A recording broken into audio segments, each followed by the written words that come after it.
Alô você, o nosso vídeo já vai começar. Então, antes de começar, por favor, inscreva-se no nosso canal, curta e também ative o sininho para receber as novidades, tá bom?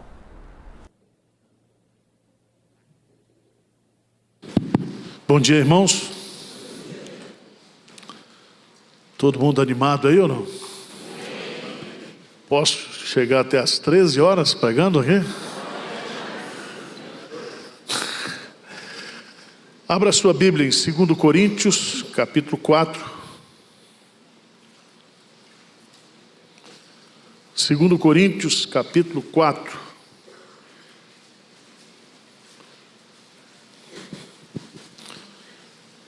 Diz assim: pelo que tendo este ministério, segundo a misericórdia que nos foi feita, não desfalecemos. Vamos ler juntos? 4:1, vamos lá de novo? Pelo que tendo este ministério, segundo a misericórdia que nos foi feita, não desfalecemos. Vamos para o versículo 16 até o versículo 18. Vamos juntos? O que diz lá? Por isso não desanimamos, pelo contrário, mesmo que o nosso homem exterior se corrompa, contudo o nosso homem interior se renova de dia em dia, porque a nossa leve e momentânea tribulação produz para nós eterno peso de glória, acima de toda comparação, não atentando nós nas coisas que se veem, mas as que se não veem, porque as que se veem são temporais e as que se não veem são eternas. Deixa a sua Bíblia aberta, que eu farei uso de todo o capítulo. E eu usei o versículo 1 e o versículo 16, porque nesse texto, nesses dois versículos, nós temos a essência do ensino desse capítulo. Paulo está dizendo, não desfalecemos. Em outras palavras, versículo 18, ele diz, por isso não desanimamos. E o tema da nossa mensagem, da nossa meditação nessa manhã, é lidando com o esgotamento espiritual. Palavra bonita agora que está na moda é burnout. Burnout. Foi quem criou essa teoria e estabeleceu esse diagnóstico de esgotamento, de cansaço. Ele diz lá no seu texto que esse esgotamento, esse burnout é uma experiência devastadora que envolve sentimentos e desinteresse, indiferença, apatia, cansaço e perda de motivação. Quem já passou por isso aqui, levanta a mão.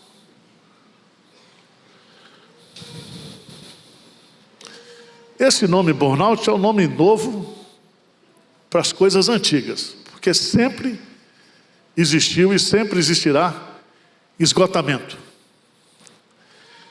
É a mesma coisa de você usar o termo depressão hoje, que é um termo moderno, mas já existia esse problema há muito tempo.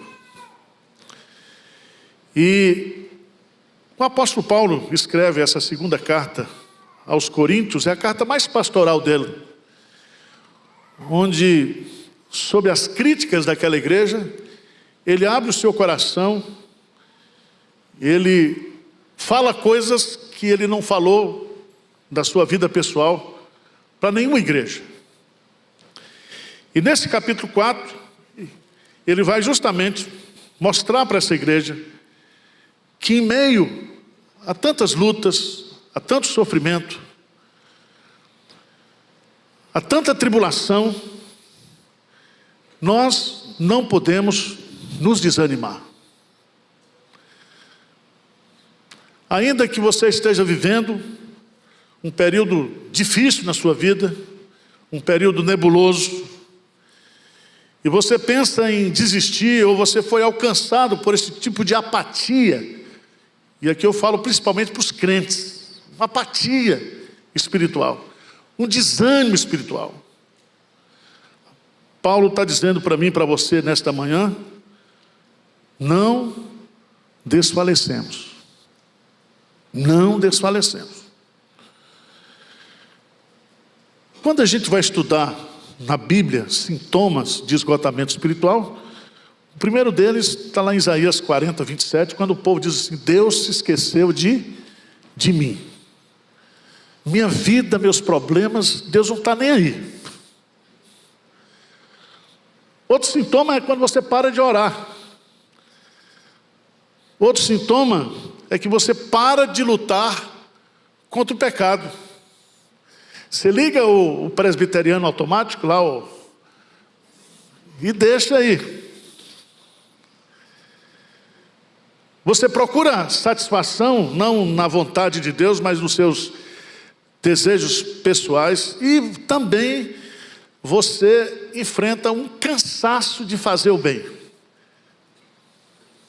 Você já teve isso? Estou cansado de ser o trouxa, o tonto. Eu só quero o bem, só faço o bem. Por isso que Paulo diz: não cansemos de fazer o quê? O bem. Porque fazer o bem o quê? Cansa. E fazer o bem para quem não reconhece, para quem não agradece, aí que você fica mais irritado ainda. Mas Paulo, ele teve uma vida muito difícil, muito complicada. Quando Paulo se converteu, ele já se converteu com o destino de ser apóstolo aos gentios. E diz Deus, e eu vou mostrar para esse Paulo o que significa sofrimento.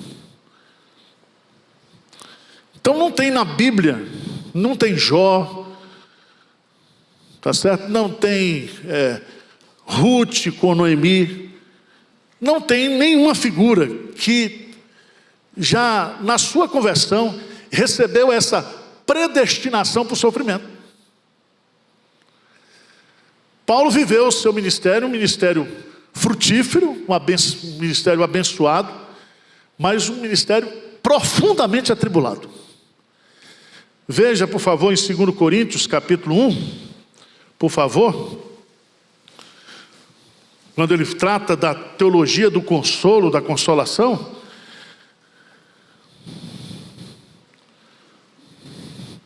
Veja no versículo 8, o que diz aí?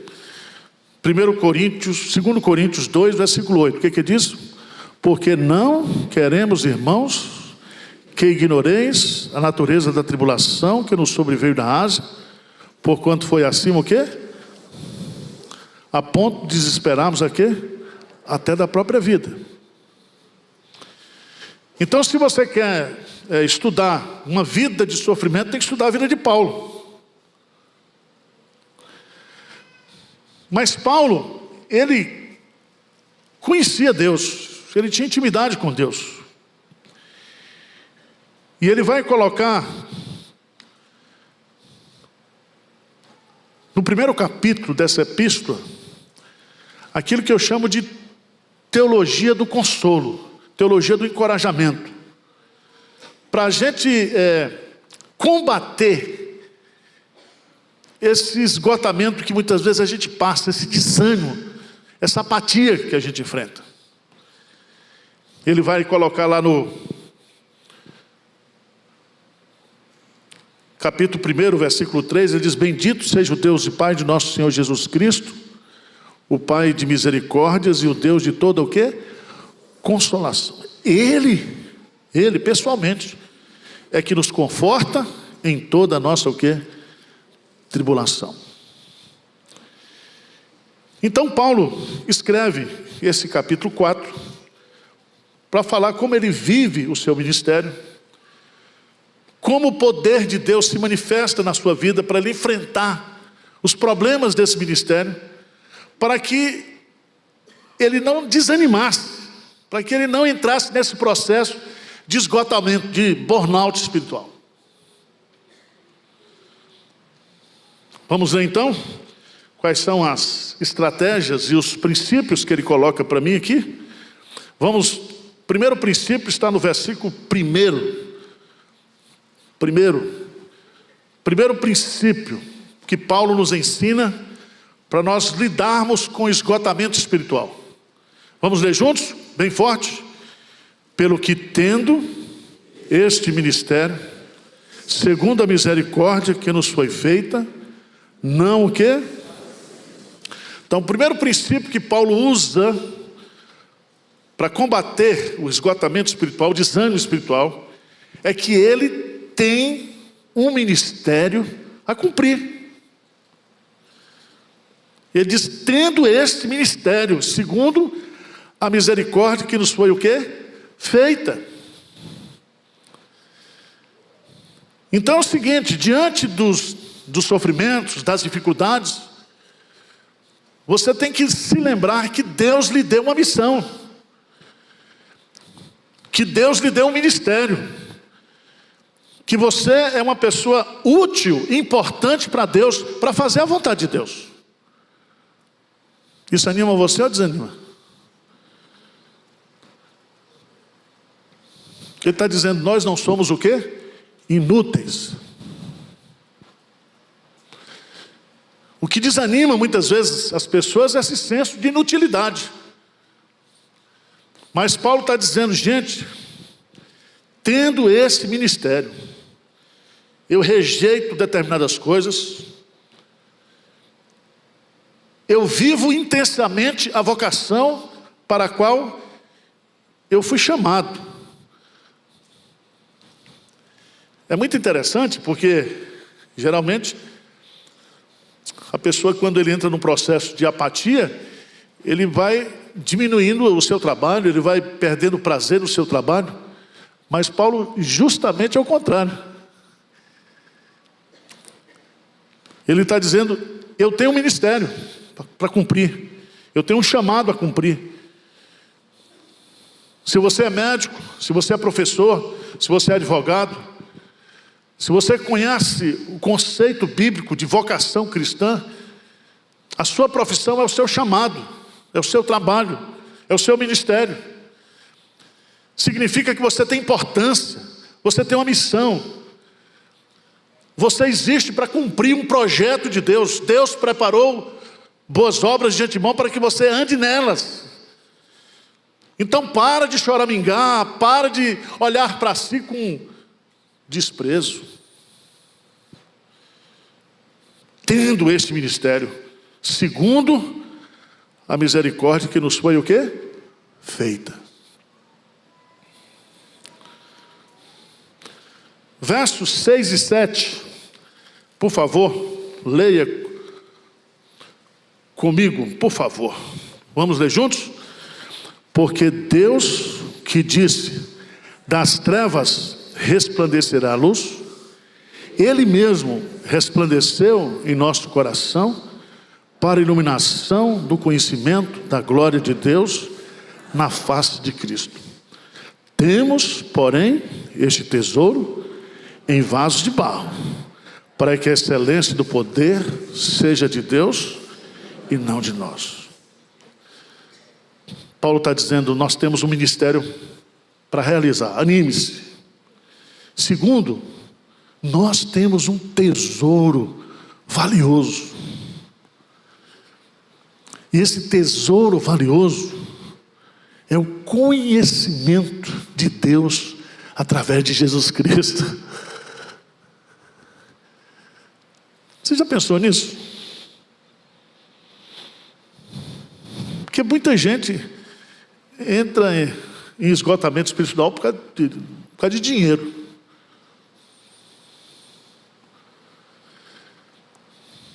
Por não ter determinadas coisas. O único rico triste que eu conheço foi o jovem rico, que Jesus diz, vai, vem tudo que tem. Aí ele ficou o quê? Profundamente triste, porque era rico. Você vê pobre triste.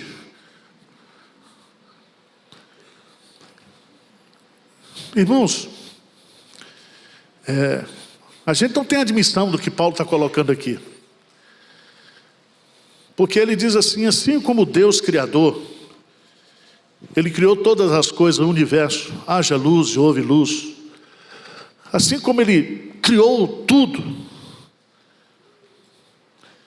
Ele também deu uma ordem. O Espírito Santo deu uma ordem. Ele deu uma ordem. E o conhecimento de Deus resplandeceu em nosso coração para a iluminação do conhecimento da glória de Deus na face o quê? De Cristo. E ele diz, este é o tesouro. O maior tesouro que uma pessoa pode ter nessa vida é ter recebido de Deus essa iluminação, essa compreensão do Evangelho. Amém? Então você pode estar vivendo a pior situação que você estiver vivendo, a crise que você estiver vivendo, você é uma pessoa abençoada, porque você carrega dentro de você esse tesouro, ainda que em pote de barro, mas um dia esse pote de barro vai virar o quê? Um corpo o quê? Glorioso.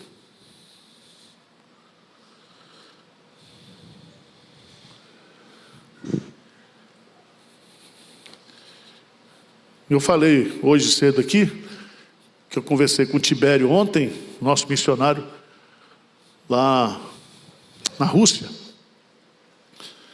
Ele está lá no fim do mundo, como é o nome daquele? Sibéria. Ele está na Sibéria. Essa semana o filho dele, 11 anos, foi fazer um trabalho de evangelização. Eu me lembro do pastor Zé Clóvis, lá de Recife. Ele botou uma cartolina perguntando onde a pessoa vai passar a eternidade. E o menino foi preso. 11 anos. Porque lá tem a justiça infantil na Rússia. E ele foi preso justamente porque estava pregando o Evangelho.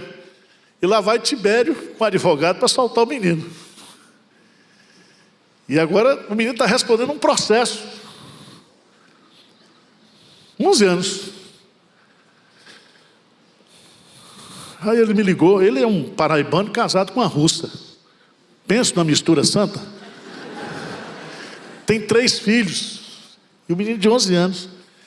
E ele estava feliz, ele disse, pastor, o menino está feliz, por quê? Porque está sofrendo, porque conhece a Jesus. Naquela Sibéria, com mais de menos 35 graus está fazendo lá, evangelizando.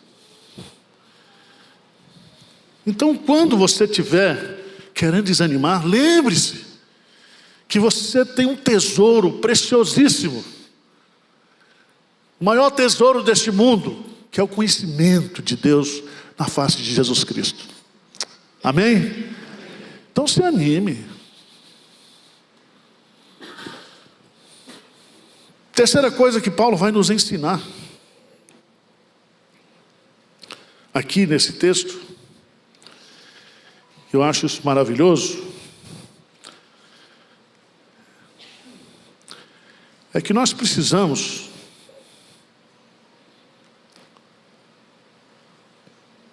pensar corretamente sobre tribulação, sobre sofrimento.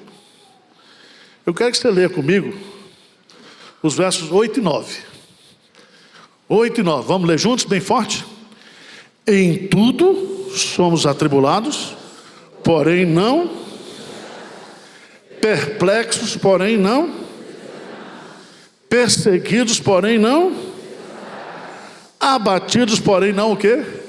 Destruídos. Que coisa maravilhosa.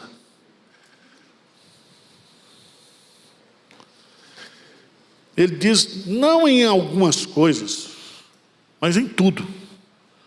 Em tudo somos o quê? Atribulados.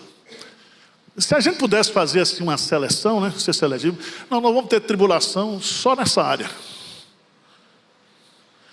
Mas você tem tribulação em casa, você tem tribulação no trabalho, você tem tribulação na igreja. Paulo diz, em tudo somos atribulados. E pior não é isso, ele, para melhorar a coisa, ele diz assim, levando sempre no corpo o morrer de Jesus. Ou seja, já há uma sentença de morte para nós. Então preste atenção, o que Paulo está colocando, ele diz assim: olhe corretamente para a tribulação. Nós somos atribulados, porém não o quê? Angustiados. Por mais tribulação que você passa, isso não vai destruir você internamente. Por quê? Ele vai colocar isso no versículo 7. Opera em nós o quê? O poder de Deus. Dá um pulinho em 2 Coríntios, capítulo 12. Paulo, nesse curso de como combater o esgotamento espiritual, ele dá o exemplo dele. No versículo 7, ele disse: para que não me ensoberbecesse com a grandeza da revelação, foi-me posto um espinho na carne, mensageiro de Satanás, para me esbofetear, a fim de que não me exalte. Você tem algum espinho na carne esbofeteando você todo dia, toda hora? Tem? Não vai dizer que é o marido, pelo amor de Deus.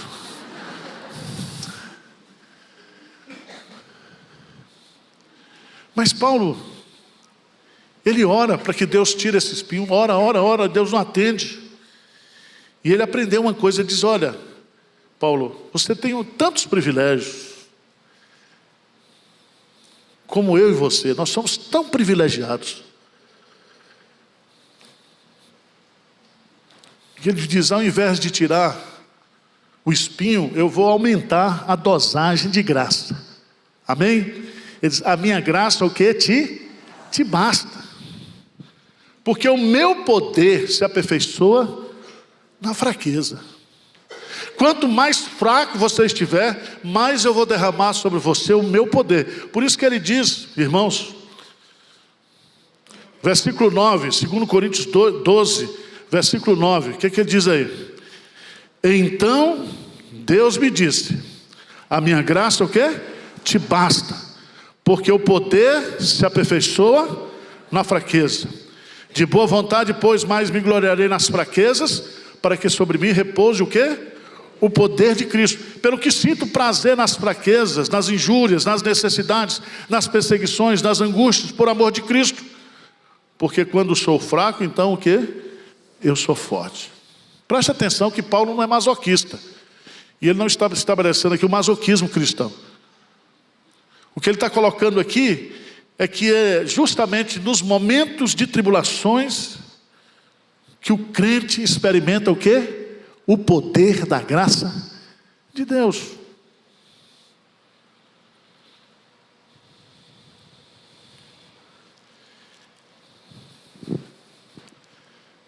Você é perseguido, porém não o quê? Desamparado. Você é abatido, porém você não é o quê? Destruído. Sabe por quê? Porque nada, nem ninguém poderá nos separar do amor de Deus que está o quê? Em Cristo. Em tudo isso somos mais que vencedores. E quem é aquele que vence o mundo? Quem é aquele que vence a tribulação? É também aquele que é nascido de Deus.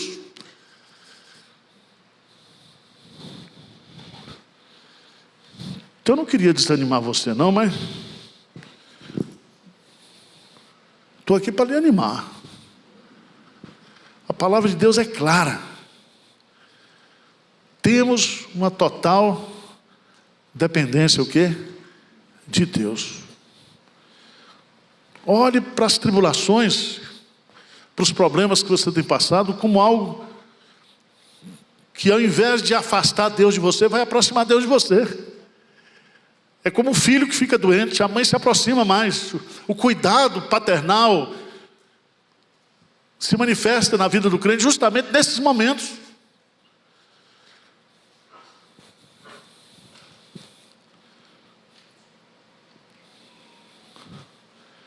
Romanos, capítulo 8, versículo 28. É bom recitar esse versículo. Agora eu quero que você viva esse versículo. O que ele diz aí? Romanos 8, 28. Sabemos que todas as coisas cooperam para o bem daqueles que são chamados segundo o seu. Pastor, eu estou com câncer. Eu estou enfrentando um problema sério.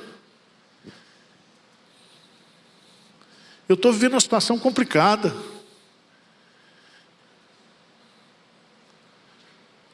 Veja bem, quanto mais dependente de Deus como crente você for, mais o poder da graça de Deus se manifestará na sua vida. Amém? O problema não vem para desanimar. O problema vem para fortalecer. Porque crente que não é provado, ele não cresce, não amadurece.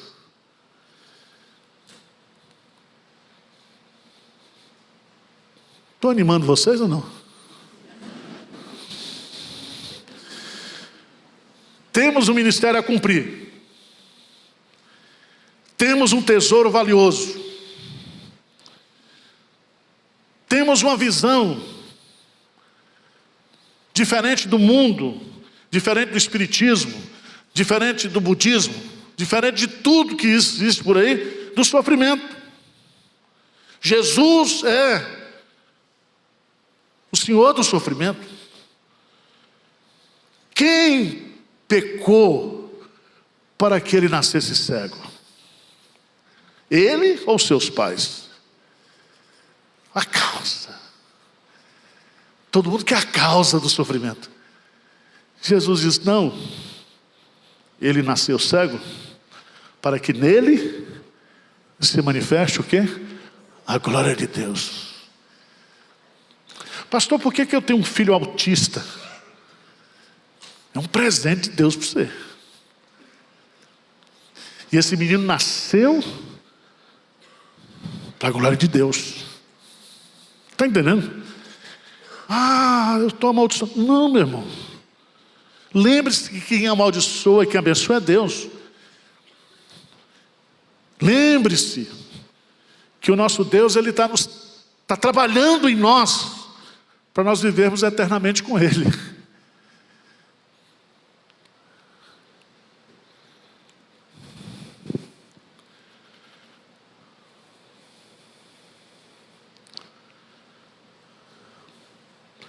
Versículo 16, nós temos uma quarta estratégia que Paulo nos dá. 4:16.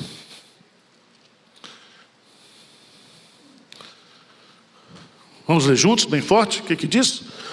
Por isso, não desanimamos, pelo contrário. Se corrompa com tudo nosso interior. Renova. Você já notou que quando a gente olha para o nosso exterior, essa semana eu me vi nu diante do espelho.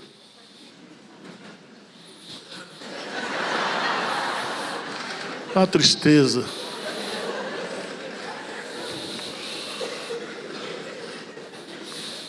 Eu já fui tão melhor. Porque se a gente olhar para o exterior, você desanima. Você estica para cá, puxa para cá, aí dá um negócio, volta tudo o que era. É igual pintar cabelo, o homem pintar cabelo de azul. Horrível. Tem uns que pintam só a sobrancelha. Horrível. O que é que Paulo está ensinando para a gente aqui, gente? Ele diz que o nosso homem interior se renova o quê? Todo dia. A coisa está feia para lá de fora. Mas por dentro está o quê? Se renovando. Deus está trabalhando em nós. Nós estamos sendo feitos, conformados à imagem de Jesus. Vocês estão entendendo ou não? E esse exterior, ele vai ser trocado. Ele vai ser trocado. Veja no capítulo 5, por favor, ele vai tratar disso ato contínuo na sua exposição. Ele diz no capítulo 5, versículo 1, sabemos que se a nossa casa terrestre, que é o corpo deste tabernáculo, se desfizer, temos da parte de Deus o quê? Um edifício, casa não feita por mãos, eterno no céu. Dá vontade até de apressar, porque você vai ter um corpo eterno, feito no céu. Não é essa coisa que você tem aí hoje.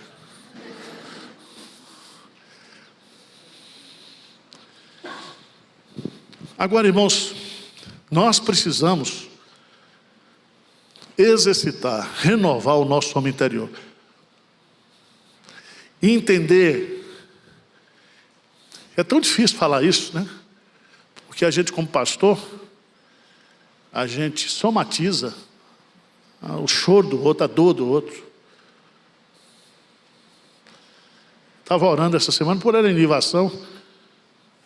Ela voltou o problema do câncer, está fazendo a químio, e ela não para de trabalhar. Eu fico observando a fé dessa mulher. Coisa impressionante. Por quê?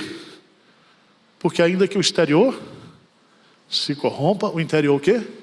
Se renova. Louvado seja Deus por isso. Tá certo? E por favor, não se olhe no espelho essa semana.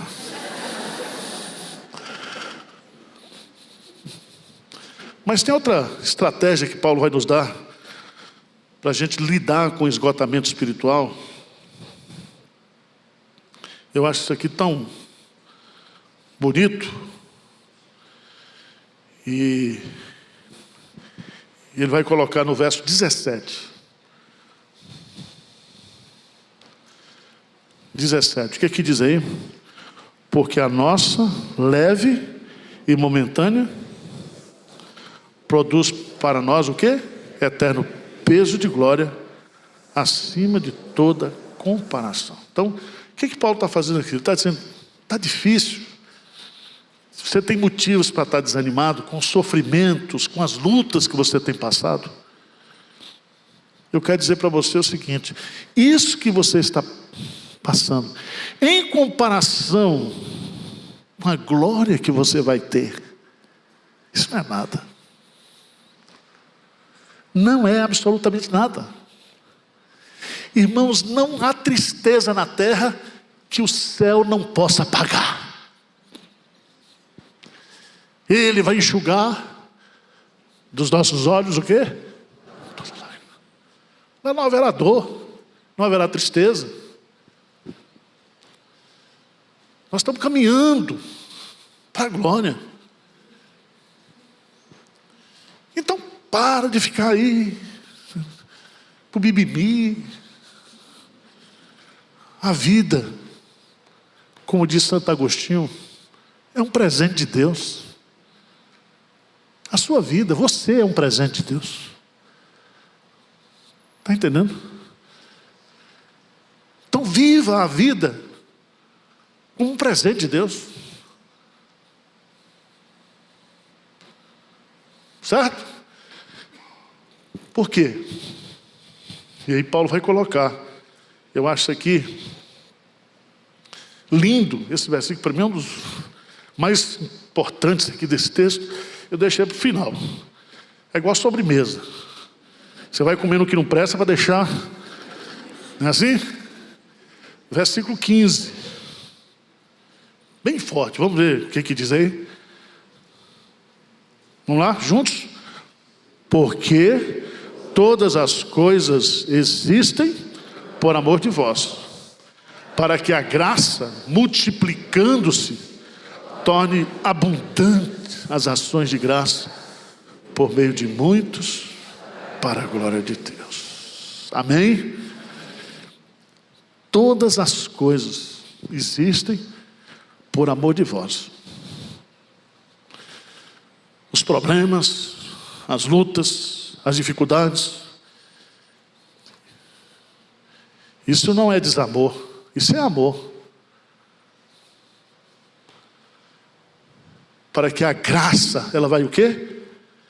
se multiplicando, tornando abundante as ações de graças. Que coisa linda! Por meio, não somente de um, mas de muitos, para a glória de Deus.